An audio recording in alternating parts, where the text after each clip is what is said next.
믿음, 하나님의 설득하심. 하나님은 인간을 설득해 오십니다. 하나님은 당신을 보여주시지도 않는 채 일단 믿어보라고 하지 않습니다. 도박에서 대박을 암시하며 판돈을 요구하듯 그렇게 하나님은 우리에게 먼저 믿음을 내놓으라고 요구하시는 분이 아닙니다. 믿음은 유행을 바라며 자기가 가진 모든 것을 한 번에 내걸게 하는 도박이 아닌 것입니다. 그렇다면 믿음이란 무엇일까요? 믿음은 우리를 설득하시는 하나님의 넘치도록 은혜로운 사랑의 열심을 가리키는 말입니다. 그 설득에 녹아나지 않을 사람이 없습니다. 하나님은 우리를 그렇게 설득해 오십니다. 그런데 우리는 믿음을 잘못 이해하는 경향이 있습니다. 여러분, 믿지 않으면 아무 일도 안 됩니다. 그러니 일단 믿어놓고 이야기합시다. 아침에 출근할 때 버스나 지하철을 탈 것입니다. 우리는 기사님이 안전하게 운전해 줄 걸로 믿고 타지 않습니까? 또 한강을 건널 땐 다리가 무너지지 않을 거라고 믿고 건넙니다. 이처럼 믿지 않으면 아무 일도 할 수 없으며 일단 믿어놓고 이야기합시다. 이는 믿음의 본질과 거리가 먼 설명입니다. 이런 것은 믿음이 아니라 확률입니다. 매주 교회에 올 때 우리는 건물이 무너지지 않을 거라고 믿기 때문에 들어와 앉아 있는 것입니까? 그렇지 않습니다. 물론 우리는 건물이 무너지지 않을 것이라 생각하지만 이는 수학의 영역에 속한 일이지 믿음과는 무관한 일입니다. 이런 것을 믿음이라고 하지 않습니다. 믿음은 인격과 관계된 것입니다. 하나님과의 인격적 관계 속에서 경험하는 것이 아닌 스스로 만들어 내놓는 결단이나 의지를 믿음이라고 하지 않습니다. 그러하기에 아브라함은 믿음의 사람이다. 아브라함이 복을 받는 것은 그에게 믿음이 있었기 때문이다라고 쉽게 도식화해서는 안 됩니다.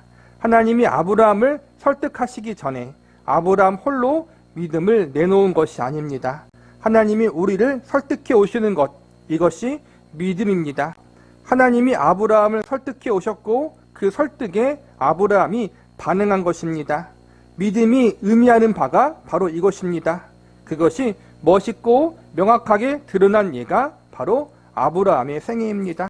저도 어릴 적에 믿음이란 것이 무엇인가를 설명하는 예시로 방금 이야기했던 것처럼 우리가 버스를 타면 그 버스가 일반적으로 사고 나지 않고 우리가 원하는 그 목적지에 갈 것을 믿고 타지 않느냐. 비행기를 타면 비행기가 추락하지 않고 무사히 다음 목적지에 도착할 것을 믿지 않느냐. 그런 식으로 믿음을 이제는 배웠어요. 이야기 쉽게 설명해 준다고. 그런데 이제 더 정확하게 이야기하면 이것은 믿음의 영역이 아니라 그냥 수학적인 부분 혹은 시스템 속에 속해 있는 부분인 거지 그걸 믿음이라고 이야기할 수는 없다는 거예요. 성경에서 말하는 믿음이란 이런 걸 이야기하는 것이 아니라 살아계신 인격자, 나의 창조주 하나님, 그 하나님과의 인격적인 관계 속에서 이루어진 것을 믿음이라고 이야기한다는 거예요. 하나님이 창조주이시고 나의 구원자 되시고 나의 인생과 운명, 생사화복의 주관자가 되신다. 그리고 그 하나님이 나의 인생에 매우 깊이 간섭하고 계시고 관심을 갖고 계시고 나를 사랑하고 있다. 그 하나님이 또한 나의 아버지가 되신다. 이러한 사실을 알고 그 하나님과의 인격적인 관계 속에서 만들어지고 우리가 그 관계 속에서 맺어지는 것이 믿음이라는 거예요. 믿음은 하나님과의 인격적인 관계 속에서 만들어지는 것이다. 우리가 믿음의 가장 중요한 요소라는 것을 늘 기억하고 있어야 돼요. 로마서는 믿음으로 구원을 얻는다라는 말의 의미를 아브라함의 생애를 들어 설명합니다. 믿음은 하나님의 설득입니다. 하나님이 아브라함을 돌보시고 깨우치셔서 아브라함이 설복된 것입니다. 하나님에게 설복되는 것이 은혜이고 아브라함은 이런 은혜를 받은 사람입니다. 믿음은 하나님이 내가 먼저 내놔라. 너가 내놓은 것을 보고 너에게 복을 주겠다라고 하시는 거래가 아닙니다. 아브라함은 하나님에 대해 아직 아무것도 이해하지 못하여 말도 잘 통하지 않은 상태인데 그런 그가 무엇을 내놓을 수 있겠습니까? 믿음은 하나님이 인간에게 먼저 찾아오셔서 심으시고 키우시고 열매 맺게 하는 일입니다. 아브라함이 경험한 것이 바로 이것입니다. 아브라함은 애굽에 내려가 사라를 빼앗긴 일을 통해 하나님에 대해 톡톡히 훈련받습니다.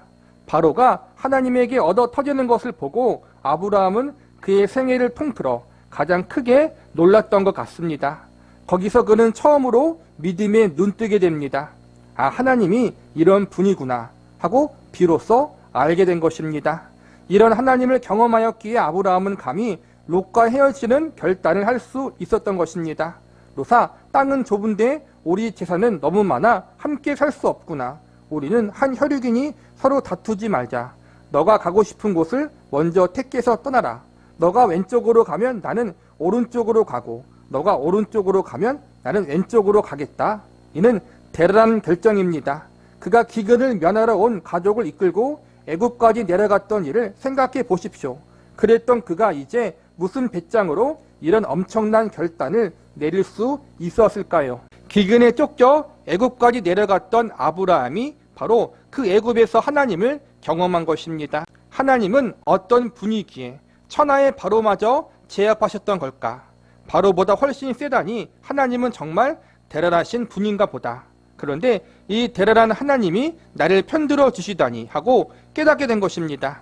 이 깨달음을 얻은 아브라함은 롯을 구하러 가게 됩니다. 롯이 사로잡힌 것을 보자 아브라함이 떨쳐 일어나 전쟁 속으로 뛰어듭니다. 신약에서 특히 로마서에서 아브라함을 이야기하면서 믿음이 어떻게 구원에 이르는 믿음에까지 갈 수 있는지, 또 구원의 대표자로서 아브라함을 이야기하잖아요. 이게 왜 중요하냐면은 아브라함에게 하나님이 역사하신 것처럼 우리에게도 오늘날 동일하게 역사하시고 일하시기 때문에 중요한 거예요. 우리가 앞에서 배웠듯이 아브라함은 하나님에 대한 믿음이 없이 부름받았어요. 그래서 갈대아 우르에서 부름받아서 마침내 가나안 땅까지 하나님에 의해서 인도받았어요. 그런데 가나안 땅까지 왔지만 아직 아브라함은 하나님에 대해서 인격적으로 알지 못했어요. 자기가 온전히 하나님이 누군지 알 수 없지만 신비한 환상 중에 어떤 신비한 경험 가운데 하나님을 만나게 되었고 그 하나님의 강권하신 이끄심 때문에 가나안 땅으로 올 수밖에 없었어요. 종교적인 두려움, 종교적인 어떠한 열심 때문에 온 건 맞아요. 그런데 그게 인격적인 믿음에 의한 것은 아니었어요. 하나님에 대해 모르니까. 그 당시에는 다신교였으니까 수많은 신 중에 한 분, 그분이 나에게 오셨다. 그분이 말씀하셨다. 딱 그 정도까지만 알고 있었어요. 그런데 어느 날 그 가나안 땅에서 기근이 들어서 애굽에 내려가게 되었는데 그 애굽에서 자기 아내 사라를 빼앗기는 일을 경험해요. 물론 자기가 비겁하게 자기 아내 사라를 자기 동생이라고 속이고 그렇게 말을 해가지고 빼앗긴 거겠죠? 그만큼 아브라함이 심약한 사람이었다는 거예요. 자기 생명 하나 구하고자 아내를 팔아버린 그렇게 심약한 사람이 아브라함이었는데 갑자기 애굽 사건 이후에 다시 가나안 땅으로 오게 됐는데 그때부터 애굽 사건을 겪은 후부터 아브라함이 달라져요. 어떻게 달라지냐? 처음에는 자기 조카 룻과 헤어져요. 자기 조카 룻과 함께 있으니까 서로 싸우게 되는 거예요. 서로 싸우게 되니까 덕이 되지 못하니까 서로가 반대편으로 가자.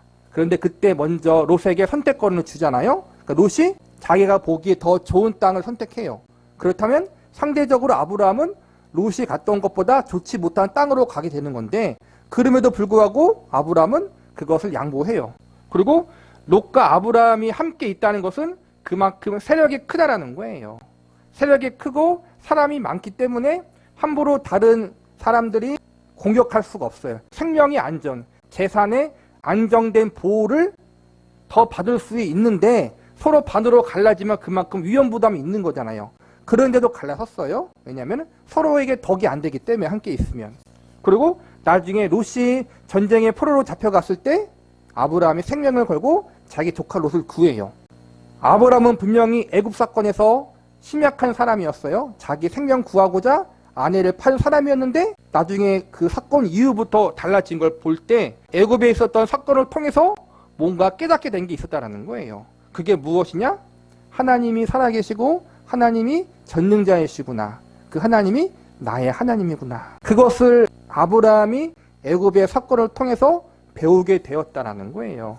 이처럼 하나님은 그냥 우리에게 일단 믿어봐, 그렇게 말하기보다는 먼저 자기가 믿어야 할 하나님이 어떠한 분이신지 여러 가지 사건을 통해서 경험케 하신다는 거예요. 그런 다음 내가 이러한 하나님이다, 그걸 알려주심으로 우리에게 믿음을 주신다는 거예요. 그게 인격적인 하나님의 방법이라는 거예요. 저와 여러분 이 자리에 오기까지 많은 사건들이 있었고 많은 세월들이 있었잖아요. 그런데 좋았던 일들도 있겠지만 상당 부분 좋지 못한 일들도 있었어요. 실패도 있었고 낙심도 있었고 많은 고난도 있었고 아픔도 있었고. 그런데 이 모든 경험을 통해서 결국엔 우리가 이 자리에 오게 되었어요.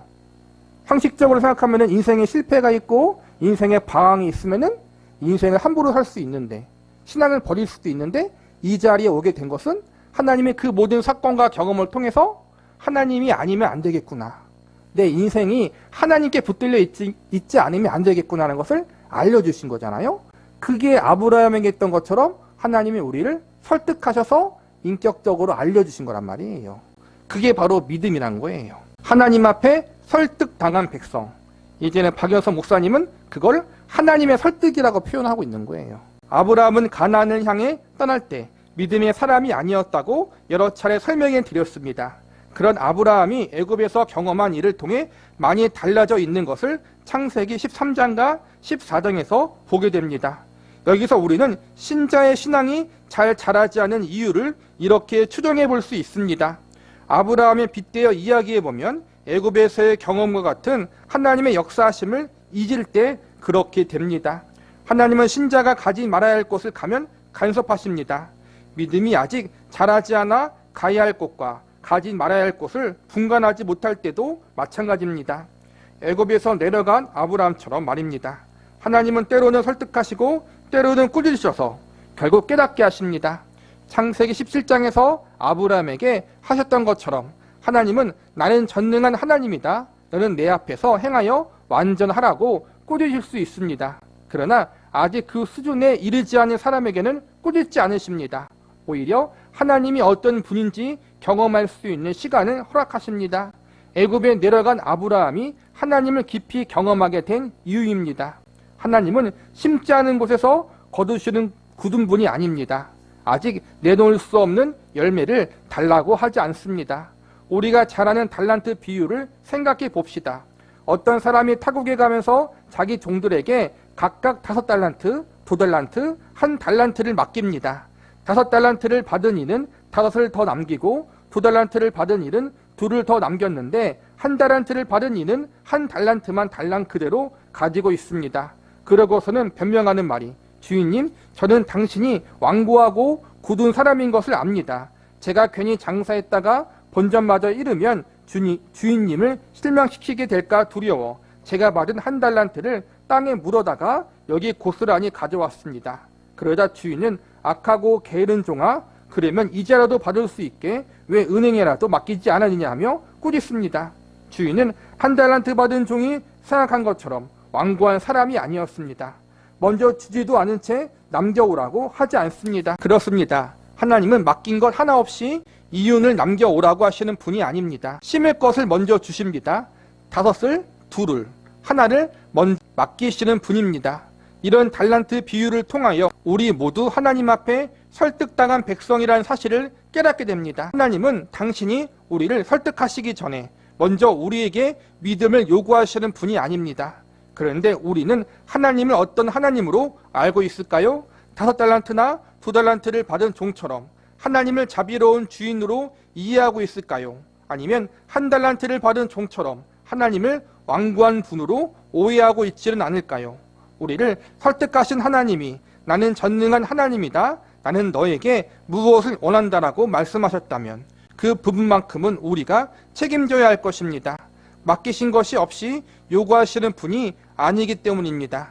그런데 우리는 하나님을 오해하여 이 지점에서 자주 넘어집니다. 우리는 가끔 하나님을 너무 어렵게 보는 나머지, 경외한다는 게 맞겠지만 너무 무섭게 경외해가지고 하나님 앞에 하나님이 우리에게 말도 안 되는 것을 요구하시는 분으로 우리가 오해할 때가 많다는 거예요. 하나님께서 먼저 우리에게 소명을 주시고 또 어떠한 일을 맡기실 때 그것을 무작정 맡기시기보다는 그 전에 먼저 우리에게 하나님이 어떠한 분이신지를 알려주시고 내가 하나님께 맡긴 일을 함에 있어서 충분히 그 일을 할 수 있도록 그분 자신을 보여주시고 알려주시고 계시해 주신다는 거예요. 악독한 하나님이 아니라는 거예요. 처음부터 아브라함에게 이삭을 바쳐라 그렇게 하지 않았다는 거예요. 우리한테도 먼저 그걸 요구하지 않는다는 거예요. 먼저 우리에게 그분, 나를 부르신 하나님이 누구신가, 내가 어떻게 그분 앞에 나아가서 그분을 찬양하고 경배하고 신뢰하고 나아갈 수 있는가, 그것을 우리에게 먼저 알려주시고 교육해 주시고 훈련시켜 주시고 믿음이 자라나게 하신 다음에 그 다음에 그에 맞게 우리에게 일을 맡기신다는 거예요. 한마디로 참으로 좋으신, 참으로 인격적인 분이 우리 하나님이라는 거예요. 한 걸음 또 한 걸음 하나님의 설득해 오시는 만큼 우리는 자랍니다. 하나님과의 인격적 관계 없이 홀로 성장하는 신자는 없습니다. 그런데 우리는 하나님과 상관없이 완벽한 신자의 모습을 염두에 둔 채 긴장하며 살아갑니다. 완벽한 신자가 되는 일에 모든 희망을 걸고 사람들 앞에서 자신의 빈틈없는 모습을 첫 꺼내놓고 싶어 합니다. 이상적인 신앙생활을 머릿속에 그려놓은 채 말입니다. 매일 새벽 기도하고 때마다 철야하며 금식하고 성교지마다 빼놓지 않고 방문하며 허리일지를 졸라 헌금하는 자신을 꿈꿉니다. 물론 필요하고 중요한 일입니다. 하지만 이것이 신앙의 전부는 아닙니다. 하나님은 결국 우리에게 이삭까지 내어놓으라고 하실 것입니다. 몇 가지 신앙 행위로 완벽한 신자가 되기를 꿈꾸는 우리가 기꺼이 전 인격을 내드리는 자리까지 이르기를 원합니다. 그렇다고 하나님은 갈대아 우르에서부터 아브라함의 목덜미를 거머잡은 채 당장 네 아들을 내놓아라 이런 식으로 요구하지 않습니다. 하나님은 아브라함을 끈질기게 설득하셔서 결국 아들 이삭을 기꺼이 내놓는 자리까지 이르게 하셨습니다. 그렇게 우리도 그 자리까지 이끄실 것입니다. 여기서 먼저 기억해야 할 점이 있습니다. 성숙한 신자가 되기 위해서는 긴 시간이 필요하다는 것을 인정해야 한다는 사실입니다. 겸손한 자세가 필요합니다. 이제 제가 예수를 믿었습니다. 예수님이 누구신지 하나님이 어떤 분이신지 이제 압니다. 그러니 오늘부터 저는 아브라함처럼 살겠습니다. 하나님, 제 자녀 중 어떤 녀석을 원하십니까? 누구부터 바칠까요? 얘들아 다 모여라. 이러지 마십시오. 이런 조급한 생각이 우리를 넘어지게 합니다. 우리의 희망은 성숙한 신앙을 향해 차근차근 한 단계씩 올라가는 성실함에 있습니다. 하지만 우리는 서서히 자라가는 것을 답답해하며 참고 기다리는 일 역시 싫어합니다. 하나님이 나에게 무엇을 훈련하고자 하시는지, 하나님이 내게서 원하시는 것이 무엇인지 기대하며 기다리려고 하지 않습니다. 자신을 돌아보며 하나님의 인도하심에 귀 기울이는 겸손이 없습니다. 그저 의욕만 충만합니다. 그러나 의욕만으로는 되지 않습니다. 오히려 의욕이 지나치면 균형이 깨집니다. 물론 의욕이 없으면 병든자와 같지만 의욕은 지혜의 다스림을 받아야 합니다. 청춘이나 넘치는 의욕이 지혜로 잘 다스려지지 않을 때입니다. 반대로 노년이란 다스릴 지혜는 충만하나 의욕이나 정열이 없는 때라고 할 수 있습니다. 의욕만 넘칩니까? 그러면 지혜를 구하십시오. 지혜만 있습니까? 그러면 예전의 의욕을 다시 불러 오십시오. 신앙생활의 성숙은 점진적인 것이고 차근차근 쌓아가는 거란 말이에요.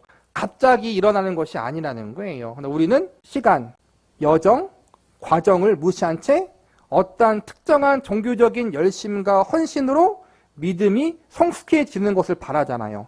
예를 들어서 40일 작정, 1000번제, 특별 기도회, 그러한 헌신 작정, 그걸 통해서 신학의 성숙을 이루려고 하는데 그게 아니라는 거예요. 신앙의 성숙이란 우리의 전 생애와 삶에 거쳐서 차근 점진적으로 이루어지는 것이에요. 그래서 시간이 필요하고 많이 기다려야 되고 인내해야 되고 훈련받아야 되고 때론 넘어지고 실패도 경험함으로 시행착오도 겪어야 돼요. 그래야지 단단하게 기초가 쌓여서 우리의 신앙의 성숙이 잘 이루어질 수 있다는 거예요. 이런 과정이 없으면은 우리는 설익은 상태가 되어서 잘못하면은 나뿐만 아니라 우리 주변 사람들을 더 찌르고 아프게 할 수 있는 사람이 될 수 있어요. 이런 점을 조심해야 돼요. 어느 때나 청년들의 가장 큰 관심사는 연애입니다. 젊은 날의 연애는 언제나 화끈합니다. 그들을 보면 저는 이렇게 약을 올립니다. 마치 너희는 통닭에 기름을 잔뜩 묻혀서 순식간에 구워 먹이려는 것 같다. 그렇게 구우면 홀딱 타버려 먹을 게 하나도 없습니다. 매키한 연기만 가득할 뿐입니다. 결혼해봐라. 사랑은 오랜 시간 은근하게 고하는 백숙이니라. 뼛속까지 익어서 버릴 게 하나도 없습니다. 우리는 신앙생활도 젊은 날의 연애처럼 순간에 불태우고 싶어 합니다. 기름을 홀딱 뒤집어 쓴 채 하나님 저를 불태워 주소서라고 장렬하게 기도합니다. 화형식이라도 하는 것처럼 비장합니다. 열정이 넘쳐 사방팔방 뛰어다니지만 남는 건 하나도 없습니다. 마치 비 오는 날 진흙탕에 이리저리 돌아다니다 주인을 보면 반갑다고 뛰어드는 삽살개와 같습니다. 진흙투성이가 된 줄도 모른 채 혼자 신나서 뛰어들다가 주인의 셔츠를 망쳐 놓는 삽살개 말입니다. 교회 안에도 이런 모습이 많습니다. 이들은 의욕만 앞섭니다. 하루는 기름을 들이부은 채 하늘을 올려다보며 불이 내리기만 기다리고 다른 날은 진흙 범벅인 채로 다른 사람에게 덤벼들기 바쁩니다. 의욕으로는 이미 충분하고 하는 말마다 다 옳아서 그렇게 지당할 수가 없습니다. 그러나 이들에게 먼저 필요한 것은 하나님의 설득하심에 귀 기울이는 일입니다. 넘치는 의욕으로 자신의 완벽한 신앙을 다른 이에게 척 드러내 보이기 전에 하나님에게 설득되어 믿음이 한 단계 한 단계 자라는 체험이 필요한 것입니다. 너무 의욕만 넘친다면, 너무 한순간에 모든 걸 이루려고 한다 보면은 아까 말한 것처럼 나만 피곤한 것이 아니라 내 주변 사람들이 피곤하고 내 주변 사람들이 힘들 수 있다는 거예요. 시간과 공간 속에 살아가고 있는 사람이잖아요. 그렇기 때문에 시간이 지나면은 어린아이가 성장하는 것처럼 그러한 성장의 과정을 반드시 거쳐야 되는 거고, 그러한 가운데 나도 성숙하고 성장하고 다른 이도 함께 그 성장의 길 가운데 함께 가는 방법을 잘 배워야 돼요. 그게 아니라 나만 옳다. 다 모든 게 내가 가장 옳고 내가 가장 잘났다. 이런 식으로 신앙생활 하면 안 된다는 거예요. 성숙이라는 게 쉬운 참 어려운 부분인 거예요. 그래서 많은 시간이 필요하기 때문에. 아브라함이 갈대아 우르에서부터 이삭을 요구받지 않았다는 사실을 두고두고 명심하십시오. 그 일은 아브라함이 노년에 이르러서야 요구받은 일입니다. 아브라함의 생애를 통하여 하나님은 우리에게 이것을 보여주고 계십니다. 그러니 우리는 하나님이 이끄시는 과정을 다 겪을 때까지 지치지 않도록 힘을 내야 합니다. 10년, 20년, 30년 예수님 믿고 끝나는 게 아니잖아요. 죽을 때까지 믿는 거잖아요. 그렇죠? 천국 가는 그날까지. 그렇기 때문에 우리는 속도 조절이 좀 필요한 부분이 있다는 거예요. 궁극적으로, 결과적으로는 우리의 온몸과 온 마음과 온 인생을 바치는 게 맞아요. 아브라함이 이삭을 바쳤던 것처럼 이삭이 아브라함의 전부였잖아요. 그런데 그게 과정이 필요하고 시간이 필요하다는 거예요. 괜히 처음부터 나는 다 바치겠습니다 하다가 나중에 낙심하거나 또 다른 사람들에게 여러 가지 피해를 주지 말고 차근차근 성숙의 과정을 밟는 것이 중요하다. 그럴 수 있는 지혜를 달라고 기도해야 돼요. 지금 우리가 서 있는 곳이 혹 애굽일 수 있습니다. 하나님은 우리에게 당신을 직접 경험하게 하시기보다 우리 옆에 있는 사람을 통하여 하나님의 하나님 되심을 나타내고 계실지 모릅니다. 말씀에 의지하여 사는 이웃을 통해 신앙의 도전을 주시는 한편 하나님을 믿지 않고 도망갔다가 망해서 돌아온 이웃을 보며 경고하시기도 하십니다. 그런 일이 나에게 일어나지 않았다고 쉽게 넘겨버려서는 안 됩니다. 그가 바로이고 우리가 아브라함일 수 있습니다. 거기서 신앙의 눈을 뜨십시오. 말로 해서 안 들으면 손댈 수밖에 없습니다. 어지간히 손댔는데도 안 들으면 더 심하게 할 수밖에 없습니다. 자녀를 포기하는 부모는 없습니다. 우리도 자녀를 키우면서 이런 생각을 한 번쯤은 해본 적이 있을 것입니다. 내가 너를 죽도록 때리는 한이 있어도 너의 이 버릇만큼은 절대 그냥 두지 않겠다. 하나님도 그러십니다. 말로 설득해도 우리가 듣지 않을 때는 손대실 것입니다. 눈을 크게 뜨고 주변을 돌아보십시오. 우리를 인도하시는 하나님의 세밀한 손길을 여기저기에서 볼 수 있습니다. 그런 일이 가득한데도 우리는 자기에게 그런 일이 실제로 일어나기 전에는 절대 납득하지 않으려는 죄성이 있습니다. 우리의 본성이 그러하기에 말로 해서는 안 듣다가 얻어 터지고서야 겨우 돌아오는 일이 많습니다. 그러고 보면 바로가 당한 일을 보고 하나님에 대해 눈을 뜬 아브라함은 좀 괜찮은 사람인지 모르겠습니다. 우리도 이렇게 반응해야 합니다. 아직 가정이 평안합니까? 기도 모임에 한번 가보십시오. 별일 없이 잘 살다가 하나님에게 얻어맞고 돌아온 사람들을 실제로 만날 수 있을 것입니다. 또 예수를 제대로 믿고 순종하자 하나님이 당신의 영광을 어떻게 드러내시며 어떤 은혜를 누리게 하셨는가 간증을 나누어 줄 사람도 많을 것입니다. 어떤 사람을 만나든지 속히 깨닫고 각자의 애굽 생활을 가능한 한 빨리 정리하고 오십시오. 하나님이 설득하지 않은 인생은 없습니다. 그러니 누구든지 빨리 깨닫고 돌아오는 것이 관건입니다. 우리 중에는 창세기 15장에 나온 아브람처럼 약속을 받은 자리에 있는 사람도 있을 것입니다. 또 17장의 아브람처럼 꾸지람을 듣고 있는 사람도 있을 것입니다. 그리고 마침내 22장에 나온 아브람처럼 하나님에게 설득되어 이삭을 기꺼이 드리는 자리에 와 있는 사람도 있을 것입니다. 아브라함에게 보이신 하나님의 설득과 간섭이 우리의 신앙의 여정에도 있습니다. 자신의 인생을 이런 눈으로 바라봐야 합니다. 이삭을 고대하며 바라볼 수 있어야 합니다. 아브라함이 이삭을 바쳤던 것처럼 우리의 신앙의 최절정, 궁극적인 목적은 아까 말한 것처럼 우리의 인생과 우리의 전부를 하나님 앞에 내어드릴 수 있는 자리에 가는 거예요. 아브라함이 이삭을 내놓았던 것처럼 우리는 그것을 소망하고 기대하며 나아가야 해요. 그러나 처음부터 그것이 이루어지는 것이 아니라 우리의 인생의 최절정, 믿음의 최절정이잖아요. 그때 이루어지는 거기 때문에 그 전까지는 여러 가지 다듬어지고 우리가 깎아줘야 할 부분이 분명히 있다는 거예요. 이것을 놓치지 말자라는 거예요. 시간 속에서 공간 속에서 일하시는 하나님이란 말이에요.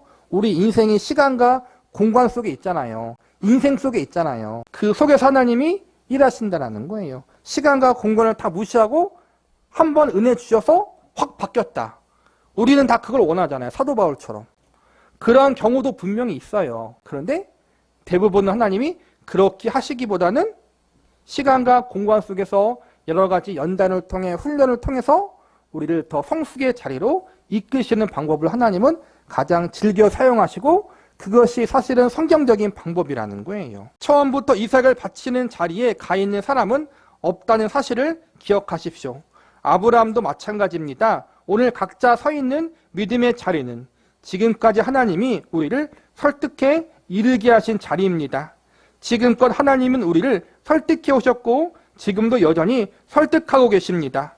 하나님에게 설복되는 만큼 우리의 믿음도 성장합니다. 하나님에게 우리의 삶을 간섭해 달라고 기도하는 이유가 바로 여기 있습니다. 우리의 믿음은 하나님의 설득과 간섭으로 자라기 때문입니다. 하나님의 하나님 되심 중 놀라운 속성은 그 위대하신 하나님이 우리를 설득하신다는 사실입니다. 하나님은 눈물로 찾아오시고 긍휼과 자비와 오래 참음과 다함이 없는 열심으로 설득해 오십니다. 이 하나님의 역사하심을 깊이 경험하시기 바랍니다. 말씀으로 우주 만물을 창조하신 하나님이잖아요. 6일 동안 이 우주 만물을 창조하셨어요. 그런데 그 하나님이 어때요? 우리의 인생 속에 찾아오셔서 수십 년 동안, 우리 나이 동안 40년, 50년, 60년, 30년 긴 세월 동안 우리에게 설득하셔서 우리에게 믿음을 주시고 믿음을 만들어내시고 우리를 성숙의 자리로 이끌고 계시다는 거예요. 얼마나 감사한 거예요. 하나님은 얼마나 이게 인내하시는 거예요. 그렇잖아요. 단번에 할 수 있는데 인격적인 하나님이기 때문에 그렇게 하지 않으신다는 거예요. 하나님이 많이 참고 기다리심으로 우리가 마침내 이삭을 바치는 그 자리에까지 가는 그 아브라함의 믿음을 쫓아서 그 성숙의 자리에 가도록 하나님이 기다려주시고 간섭하시고 인내하심으로 우리를 지금의 이 자리에까지 이끄셨고 더 깊은 곳으로 반드시 이끄실 거란 말이에요. 이번 장에서 애굽에서의 경험을 통해 달라진 아브라함에 대해서 살펴보았습니다. 기근 하나 면하려고 애굽에 내려갔던 아브라함이 결국 이삭을 바치는 자리에 이른 것처럼 우리도 하나님의 설득과 간섭으로 결국 저 영광스러운 믿음의 자리에 가게 되리라는 것을 기억합시다.